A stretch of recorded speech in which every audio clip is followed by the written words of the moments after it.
మీరు సహకారం ఇవ్వకపోతే పోతారు కానీ ఇలాంటి తప్పుడు ప్రచారం చేయడం, ఏదో అమరావతి మునిగిపోయిందంట, వీళ్ళని ముంచాలు తీసుకొచ్చి అక్కడ అప్పుడే బుద్ధి వస్తుంది వీళ్ళకి.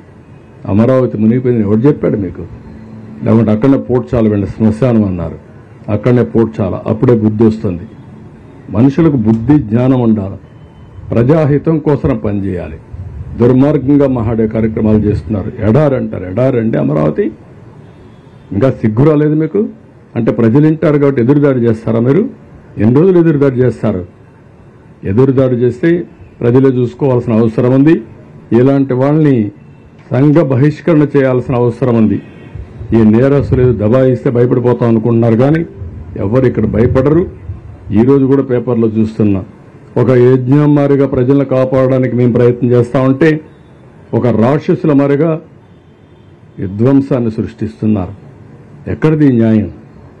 మేము ఒక పక్కన ప్రజల కోసం ముందుకు పోవాలన్నా, ఇంకొక పక్కన వీళ్ళు చేసే తప్పుడు ప్రచారాన్ని ఖండిస్తూ కూర్చోవాలన్నా? ఈరోజు మళ్లీ వర్షం పడిందంటే మేము భయపడుతున్నాం. మళ్ళా బుడమేర పొంగితే నీళ్లు వస్తే ప్యానిక్ రియాక్షన్ వస్తుందని మేము భయపడుతున్నాం. వీళ్ళకి బాధ్యత లేదండి? వీడు సమాజ హితం కోసం ఉండే పార్టీ అంటే ఇది? ఇలాంటి దుర్మార్గులు రాష్ట్రంలో ఉండడం కూడా అర్హత ఉందా నేను అడుగుతున్నా. ఎక్కడో ఉండేవాళ్ళు సినిమా యాక్టర్లు వస్తున్నారు, పారిశ్రామికవేత్తలు వస్తున్నారు, మామూలు వ్యక్తులు వచ్చి మీరు కష్టపడుతున్నారు, మేము కూడా మా డొనేషన్లు ఇస్తామని చెప్పి సంఘీభావాన్ని తెలియజేయడమే కాకుండా ఆర్థిక సహాయం చేస్తున్నారు, చేతనైనంత వరకు పనిచేస్తున్నారు. ఇప్పుడు ఎంప్లాయీస్ని పిలవలేదు, వాళ్లే వచ్చారు. అది వాళ్ళ స్ఫూర్తి. ఇది ప్రజల స్ఫూర్తి. ఒక రాజకీయ పార్టీ ముసుగులో నేరస్తులు చేసే దౌర్జన్యం, అరాచకాలు. ఈ అరాచకాలు ఈ రాష్ట్రంలో జరగవు. అలాంటి అరాచకాలు చేసే వ్యక్తుల్ని ఎట్టి పరిస్థితుల్లో ఉపేక్షించాం. ఆ విషయం మీరు గుర్తుపెట్టుకోవాల్సిన అవసరం ఉంది. బాధ. రాత్రి మగుళ్ళు కష్టపడుతున్నాం, ఎంతో మంది కష్టపడుతున్నారు. ఆఫీసర్లందరినీ ఎప్పుడూ బురదలో తిరగనటువంటి ఆఫీసర్ని బురదలో తిప్పి పని చేపిస్తున్నాం.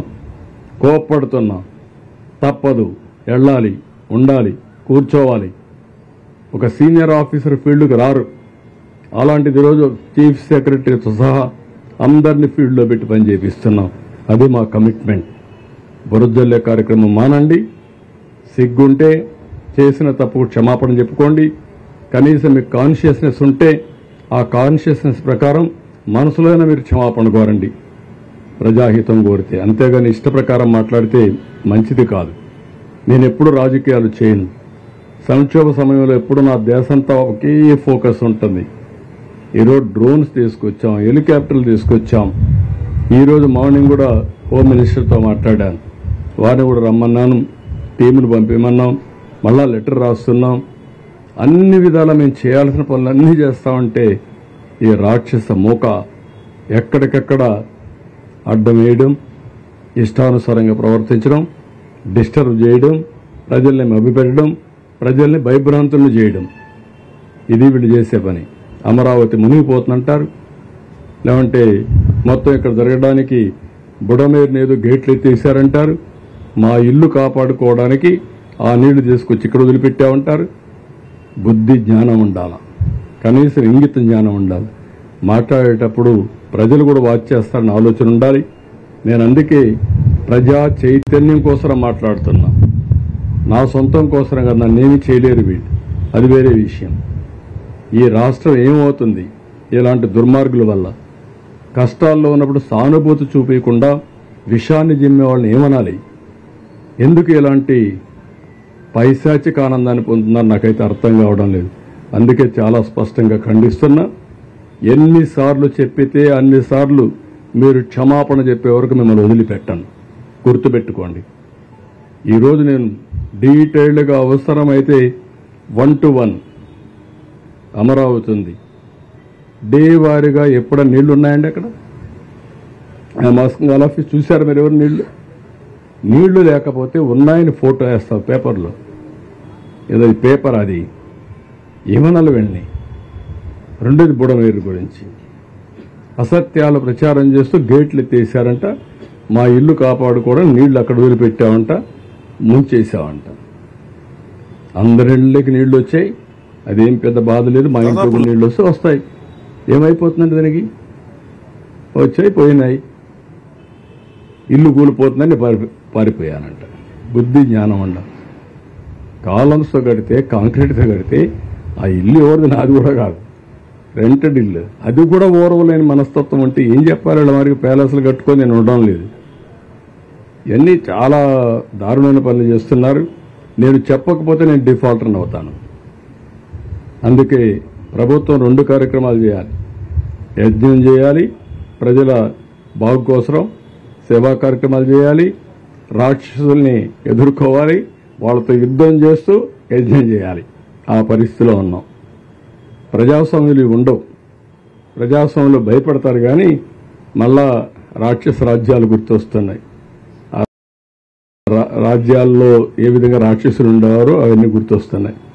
పోనీ ఇంత దారుణంగా తయారైన పరిస్థితుల్లో ఈ పెద్ద మనిషి చంద్రబాబు నాయుడు గారు ఏమైనా కాస్తో కూస్తో కనికరం చూపించాడా ప్రజల మీద? కాస్తో కూస్తో ఎంపతి చూపించాడా ప్రజల మీద? కాస్తో కూస్తో వీళ్ళని ఆదుకునే దానికోసం ఏదైనా అడుగులు వేశాడా, చర్యలు చేశాడా అని అంటే ఎక్కడా లేదు. తాను ఇంట్లో ఎందుకు ఉండడం లేదు అని అంటే తాను ఇంట్లో ఉండే పరిస్థితి లేదు కాబట్టి తాను ఇంట్లో ఉండడం లేదు. తాను ఇల్లు మునిగిపోయింది కాబట్టి తాను ఇంట్లో ఉండే పరిస్థితి లేదు కాబట్టి తాను ఇంట్లో ఉండడం లేదు. ఆ ఇంట్లో తాను ఉండకపోవడం కూడా ఏదో పెద్ద ఘనకార్యం అన్నట్టుగా ఇంట్లో నీళ్లున్నాయి కాబట్టి ఉండలేకుండా ఉండే పరిస్థితి ఉంది కదా అని చెప్పుకోలేక, అది చెబితే తనకు పబ్లిసిటీ రాదనే ఉద్దేశంతో కలెక్టర్ కార్యాలయం అంటాడు, కలెక్టర్ కార్యాలయంలో నేను ఉంటున్నానంటాడు, ప్రజల కోసమే తానేదో ఉంటున్నట్టుగా బిల్డప్ ఇవ్వడం. నిజంగా ఎంత దుర్మార్గమేనంటే, పోనీ ఆ బిల్డప్ ఇచ్చే కార్యక్రమంలో అన్నా కానీ సిన్సియారిటీ అన్నా ఉందా అని అంటే అది సిన్సియారిటీ లేదు. మీరే చూస్తా ఉన్నారు. ఈ కాలనీ ఈరోజు చూశారు, సింగ్ నగర్ చూస్తా ఉన్నారు. ఎక్కడికన్నా పోండి విజయవాడలో ఏ కాలనీ అన్నా తీసుకోండి, ఇదే పరిస్థితి కనిపిస్తా ఉంది. ఈ పరిస్థితి చూస్తే ఏమొస్తుంది? ఎక్కడ రిలీఫ్ క్యాంపులు లేవు.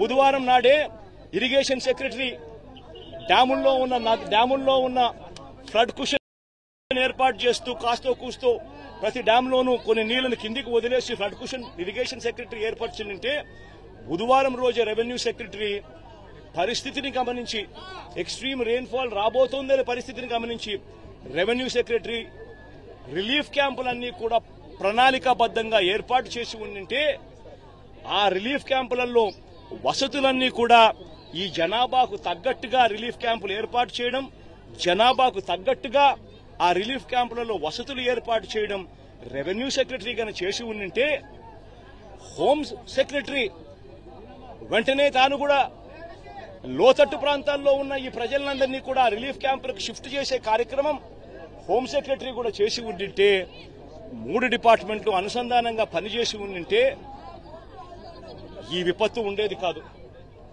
మా హయాంలో, మా ప్రభుత్వ హయాంలో గోదావరి జిల్లాలో వరదలు వస్తే 42,000 మంది జనాభా, 40,000 మంది జనాభా ఉంటే 36,000 మంది పైగా రిలీఫ్ క్యాంపులలో ఉండేవాళ్ళు.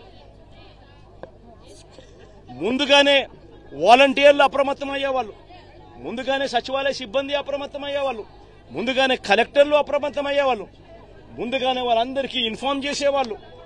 వాలంటీర్లు దగ్గరుండి తలుపు తట్టి మరీ ప్రజలను తీసుకొని పోయి రిలీఫ్ క్యాంపుల్లో పెట్టేవాళ్ళు. రిలీఫ్ క్యాంపుల్లో పెట్టడమే కాకుండా వాలంటీర్లు ప్రతి సందర్భంలోనూ చెయ్యి పట్టుకొని ప్రజలకు కావాల్సిన సహాయ సహకారాలు అందిస్తూ వచ్చేవాళ్ళు. మా హయాంలో ఏం జరిగేది? ఈ మాదిరిగా ఆర్భాటం లేదు. చంద్రబాబు నాయుడు మాదిరిగా ఈ మాదిరిగా ఇళ్లలోకి నీళ్లు దూరాయి కాబట్టి, ఇళ్లలో నీళ్లు వచ్చాయి కాబట్టి పబ్లిసిటీ అని చెప్తూ కలెక్టర్ కార్యాలయంలో నేను పడుకుంటున్నాను, రాత్రి 2 గంటలకు ప్రెస్ మీటు, రాత్రి 3 గంటలకు ప్రెస్ మీట్, ఎందుకంటే నిద్ర రాదు కాబట్టి ప్రెస్ మీటు అని చెప్పి ఇట్లాంటివి ఉండేటివి కాదు. కలెక్టర్లకు క్లియర్ కట్ గా మెసేజ్ పోయేది, వారం రోజులు మీకు టైం ఇస్తా ఉన్నా, వారం రోజుల తర్వాత మేము వస్తాము, వారం రోజుల తర్వాత స్వయంగా నేనే ముఖ్యమంత్రి హోదాలో నేను వస్తాను, నేను వచ్చేసరికి ఏ ఒక్కరు కూడా ఫలాని రకంగా నష్టం జరిగింది, ఫలాని కలెక్టర్ మాకు సరిగ్గా పలకలేదు, ఫలాని కలెక్టర్ మాకు సరిగ్గా పనిచేయలేదన్న మాట రాకూడదు అని చెప్పి గట్టిగా ఇన్స్ట్రక్షన్స్ ఇచ్చేవాళ్ళం.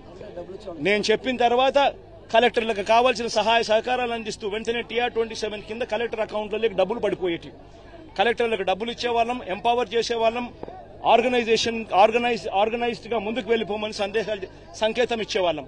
వెంటనే కలెక్టర్ యాక్టివేట్ అయ్యేవాడు, వాలంటీర్లను యాక్టివేట్ చేసేవాడు, సచివాలయ సిబ్బంది యాక్టివేట్ అయ్యేది, వెంటనే ఒక వ్యవస్థ అంతా కూడా మొత్తం కూడా అడుగులు ముందుకు వేస్తూ కదులుతూ వచ్చి ప్రతి బాధితుడికి కూడా తోడుగా ఉంటూ వాళ్ళందరినీ రిలీఫ్ క్యాంపుల్లోకి తీసుకుపోవడం, వాళ్ళందరినీ బాగా చూసుకోవడం, ఆ తర్వాత బాగా చూసుకోవడమే కాకుండా మొట్టమొదటిసారిగా మా ప్రభుత్వంలో వాళ్ళను ఊరికనే ఇంటికి కూడా పంపించుకోకుండా వెళ్లేటప్పుడు మళ్ళీ డబ్బులు కూడా 2,000 రూపాయలు డబ్బులు కూడా చేతికిచ్చి కూడా పంపించిన పరిస్థితులు కూడా మా ప్రభుత్వంలో మాత్రమే గతంలో జరిగి ఉండేది. ఒకసారి గమనించమని అడుగుతా ఉన్నా, అప్పట్లో జరిగిన పరిస్థితులు ఏమిటి, అప్పట్లో ఏ రకంగా మేనేజ్మెంట్ జరిగింది, ఇప్పుడు ఏ రకంగా మేనేజ్మెంట్ జరుగుతా ఉంది అనేది గమనించమని అడుగుతా ఉన్నా. ఒకసారి కృష్ణలంక వెళ్లి అక్కడ ఒకసారి ఆ గోడ మీద నిలబడి ఒకసారి చూస్తే మీ అందరికీ ఆశ్చర్యం కలిగించే పరిస్థితి వస్తుంది. ఆ గోడ చూస్తే నేను మొన్న వచ్చేటప్పుడు ఆ గోడ మీద ఆ బ్రిడ్జ్ మీద నుంచి వచ్చేటప్పుడు కృష్ణలంక ప్రాంతం అంతా వాళ్ళంతా ప్రజలందరూ వచ్చి కూడా నన్ను ఆపి కేవలం థ్యాంక్ యూ చెప్పడానికి ఆపారు. ఆ ఒక్క గోడ ఈ కృష్ణలంకకి ఇరువైపున ఉన్న ఈ ఒక్క గోడ దాదాపుగా 500 కోట్ల రూపాయలు ఖర్చు చేసి మన ప్రభుత్వంలో మనం కట్టినందువలన ఈ రోజు దాదాపుగా అక్కడ ఉన్న దాదాపుగా మరో 3 లక్షల మంది ఈ రోజు దాదాపుగా అందరూ కూడా సేఫ్ గా ఈ రోజు పడుకోగలుగుతా ఉన్నారు. నిజంగా నా గోడేగానే లేకపోయిందంటే అసలు ఇంకా ఎంత దారుణంగా పరిస్థితులు ఉండేదో అర్థం చేసుకునే దానికి కూడా ఆశ్చర్యం కనిపించే విధంగా ఉండేది. ఈరోజు 32 మంది చనిపోయినారు. ఇప్పటికే పేర్లతో సహా ఈ రోజు సాక్షి దినపత్రికల్లో ఇప్పుడు పేర్లతో సహా కూడా రాశారు, ఫలానివాడు ఫలానివాడు ఫలానివాడు ఫలానివాడు అని. ఆ 32 మంది కన్నా కూడా ఇంకా ఎక్కువగా ఇంకా చనిపోయిన వాళ్ళు ఇంకా తేలే పరిస్థితి కూడా కనిపిస్తా ఉంది. మరి 32 మంది చావుకు కారణమెవరు? మరి ఇంత దారుణంగా ఆర్గనైజేషన్ మేనేజ్మెంట్ అనేది నువ్వు లేకుండా ఈ మాదిరిగా నువ్వు మేనేజ్ చేయడము అనంటే, ఇంత దారుణంగా మేనేజ్ చేయడము అనంటే అసలు ముఖ్యమంత్రిగా నువ్వు నీ పదవిలో ఉండడానికి నువ్వు అర్హుడివేనా అని చెప్పి ఒకసారి చంద్రబాబు నాయుడు తన గుండెల మీద తాను చేయి వేసుకుని ఆలోచన చేయాల్సిన అవసరం కూడా ఎంతైనా ఉంది. ఎందుకంటే ఒక ముఖ్యమంత్రి చేయాల్సిన కార్యక్రమాలు ఏదీ తాను చేయలేదు. ముఖ్యమంత్రిగా చంద్రబాబు నాయుడు గారు పూర్తిగా ఫెయిల్ అయిన పరిస్థితులు కనిపిస్తా ఉన్నాయి. 32 మంది చనిపోయినారు. ఈ రోజు ఈ 32 మంది చావులకు చంద్రబాబు నాయుడు గారు సమాధానం చెప్పాలి. చంద్రబాబు నాయుడు గారు ఈ చావులకు ఓనర్షిప్ తీసుకొని ప్రజలకు క్షమాపణ చెప్పి ప్రజలకు సహాయం చేసే కార్యక్రమంలో ముందుకు అడుగులు వేయాలి. ఖచ్చితంగా జరగాలి. అధికారులను సస్పెండ్ చేశానంటున్నాడు. మొత్తం సహాయ చర్యలు అనుకున్నాయి. ఇప్పుడు మీకే చెప్పారు స్వయంగా ఇక్కడ వరకు